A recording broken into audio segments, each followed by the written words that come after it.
A monarquia está atualmente presente em uma dúzia de países europeus, mas até que ponto é que o papel dos reis e das rainhas é relevante? Será justificável decapitar estas instituições? Para responder a estas e outras perguntas, junta-se a esta emissão, a partir de Paris, Stéphane Bern, o rei europeu da monarquia. Stéphane, seja bem-vindo. Bom dia, Alex. Bom dia a todos. Já está familiarizado com o formato do iTalk, respostas rápidas para questões curtas, a começar pela que se segue. Bom dia, chamo-me Owen Brown, estou na Bélgica e gostava de saber para que serve um rei. Obrigado. Está dado o pontapé de saída. Pode até parecer decorativo, mas um rei é como uma pedra angular. Rebentamos a pedra angular e toda a estrutura entra em colapso. De certa forma, é o cimento de uma nação. É um embaixador, um símbolo nacional que promove a união. É como se existisse um árbitro. O árbitro pode não ser o capitão de uma das duas equipas. Julgo que os adeptos de futebol compreendem bem a metáfora. Sim, mas há nações que passam bem sem reis, como o seu país, Stéphane. Justamente, se se passasse bem, não teríamos no centro do nosso debate a questão da identidade. A nível partidário, pode haver uma cisão ao mais alto nível do Estado. Penso que é preciso diferenciar as coisas. Há o simbolismo de uma nação e o de um Estado, e ao mesmo tempo a vida de um governo e a alternância. Percebemos-o em Espanha, na Grã-Bretanha, na Bélgica funciona bastante bem. O objetivo é preservar a unidade nacional e a identidade no exterior.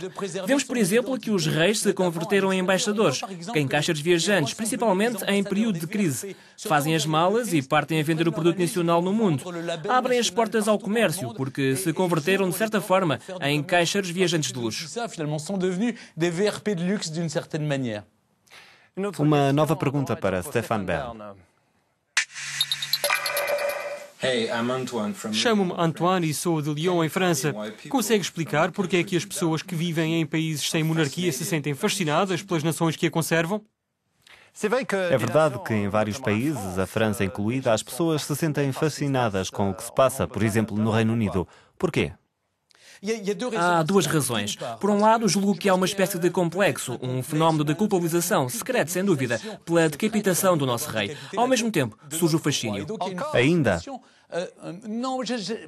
Eu não tenho sentimentos de culpa, mas consigo entender. E por isso pedimos ao nosso chefe de Estado que esteja à altura da Rainha de Inglaterra ou de David Cameron, o Primeiro-Ministro. É muito complicado. Existe uma esquizofrenia permanente, mas é verdade o que dizia o General de Gaulle, que os franceses têm o gosto dos príncipes, mas procuram-no sempre no estrangeiro. E ao mesmo tempo, os países que têm uma monarquia são sempre um pouco criticados, porque existe uma visão de notário, principalmente em contexto de crise. Existe uma visão de contabilista, ao estilo de quanto custa uma monarquia. É preciso dizer que custa 3 vezes menos do que uma república, porque não há eleições presidenciais, e poderia ser 5 vezes mais, porque existe o turismo e todos os contratos comerciais de que falei, que se firmam graças à presença de um monarca que garante uma larga duração destes contratos. Uma nova questão, agora escrita a partir de Espanha.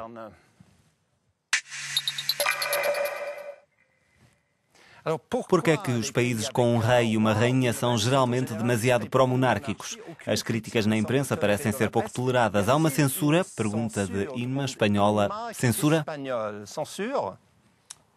Au contraire, il n'y a absolument pas de censure. On l'a vu, par exemple, notamment en Espagne, avec... Pelo contrário, não há qualquer censura. Assistimos, por exemplo, em Espanha, onde os catalães queimaram por vezes símbolos reais e a crítica continua a existir. Também o percebemos no episódio da caça que envolveu o rei de Espanha. O rei foi obrigado, o que nunca acontece. Um chefe de Estado ir à televisão pedir desculpa ao povo espanhol por uma falta de gosto, uma falta de política, mas ele também fez coisas formidáveis durante o reinado e foi pedir desculpa por uma coisa que o culpavam. Não só julgo que a crítica é muito fácil, como não se duvida em fazê-lo, porque não se pode entrar no jogo da resposta. Os reis e as rainhas da Europa não respondem, e eu defendo-os porque penso que é demasiado fácil atacá-los constantemente. Há um poder que é simbólico. Je trouve que c'est trop facile de les critiquer en permanence pour ce pouvoir qui est symbolique. C'est pas un pouvoir politique. Não é um poder político, é um poder simbólico, um poder moral. É preciso um poder simbólico que garanta o respeito de todos os cidadãos. Vou colocar uma questão. Por que é que as monarquias europeias continuam a ser uma ponta de lança da modernidade? Se nos debruçarmos sobre as monarquias escandinava ou britânica, constatamos que continuam à frente de países como a França na evolução dos costumes, sobre o casamento entre pessoas do mesmo sexo, numa série de questões sociais. Todas as monarquias estão à frente das repúblicas. Curioso, não? Se colocou questões, pode responder na nossa página da internet às reações de Stefan Bern. Mais uma pergunta sobre a realeza. Olá, chamo-me Wes, sou do Reino Unido. Vi recentemente nas notícias que as famílias reais espanhola e sueca tiveram ambas problemas com a lei. Gostava de saber se isso terá impacto no apoio público. As travessuras de Carl Gustaf na Suécia, o genro do rei de Espanha, apanhado num caso de desvio de fundos, são escândalos não muito favoráveis à monarquia em geral, para a imagem de marca. Evidentemente, podemos questionar-nos sobre os escândalos que afetam ou não as diferentes monarquias. Desde que o soberano faça convenientemente o seu trabalho, julgo que não o criticaremos. É verdade que uma monarquia é, antes de mais, uma família que reina. Por isso, pode criticá-lo pelo comportamento do genro, mas repare, em Espanha cortam-se os ramos quando estão mortos. Por exemplo, o rei cortou relações com o genro com comportamentos impróprios, apesar do caso ainda não ter chegado a tribunal. Veremos o que acontece. Quanto à vida privada do rei da Suécia, não afeta em nada a posição que ocupa enquanto soberano do país. Sim, mas não é muito bom para a imagem do rei como símbolo, como imagem de marca de um país. Effectivement, en tant que symbole et image de marque du pays, on a pu lui reprocher un certain nombre de choses. E, efetivamente, como símbolo e imagem de marca do país, podemos criticá-lo por várias coisas. Mas algumas têm 3 décadas. Julgo que, entretanto, amadureceu. Deixou o passado de mulherengo e de príncipe insubordinado, acabando por cumprir uma verdadeira missão. A monarquia sueca é muito popular. Basta ver a multidão que se juntou para o casamento da princesa Vitória. Il suffit de voir la foule qui s'est rassemblée pour le mariage de Victoria et de Daniel. Eu próprio estive lá e posso assegurar que os suecos apoiam a coroa. Julgo que não há crise de regime, de identidade que ameaça a família real. Pode até haver crises significativas em Espanha, com o movimento independentista catalão. C'est par exemple en Espagne avec la sécession de la Catalogne et le mouvement indépendantiste. Il y a la Belgique avec le Depois existe a Bélgica com o rei que é o cimento da nação e depois talvez a rainha de Inglaterra. Conseguirá garantir que a Escócia continua a ser parte do Reino Unido? Bem, são estas as questões que importam, parece-me. E a não saber se o rei teve ou não relações extraconjugais há 30 anos. Uma última pergunta do foro mais pessoal para Stefan Bern. Bom dia, chamo-me Marin.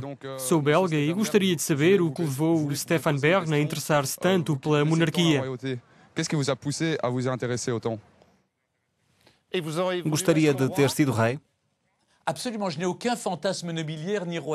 De todo. Não tenho qualquer fantasma nobiliárquico, nem real, nem principesco. Simplesmente, a minha família é de origem luxemburguesa e a monarquia no Luxemburgo defendeu a independência e a identidade do Luxemburgo.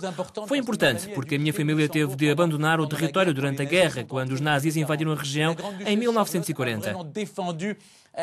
A Grande Duquesa Charlotte defendeu verdadeiramente a causa, encarnou a resistência ao inimigo nazi e isto é algo que não podemos esquecer quando vivemos dramas. Eu fui criado com este espírito, no espírito que a nossa família grão-ducal defendeu a nossa identidade, a nossa soberania e a independência cobiçada pelos vizinhos poderosos. Se continuamos a existir como nação, isso deve-se em grande parte à nossa família grão-ducal.